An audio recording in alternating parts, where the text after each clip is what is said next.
Have you ever wondered how toilet bowls are refilled with water after each flush? Here's a quick demonstration. I mark the water line with a pencil mark.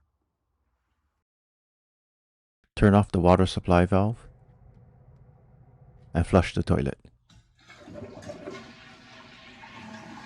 The tank was emptied and the bowl was only partially refilled, with the water level about an inch below the full mark. So how does the bowl completely fill? Let's remove the tank lid. This black tube is the answer. It's called a refill tube, and it is used to refill your toilet bowl. The refill tube is connected to the fill valve and the overflow tube.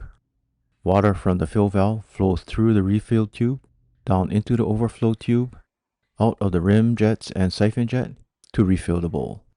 Continuing the demonstration, I move the refill tube clip so that the refill water will shoot into the tank instead of the overflow tube, and then open the supply valve. The tank refilled.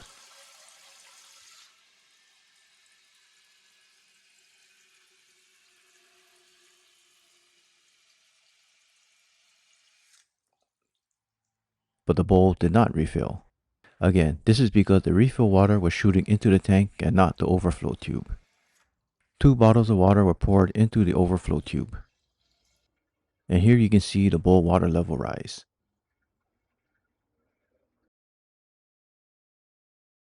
Placing the refill tube clip back into its proper position,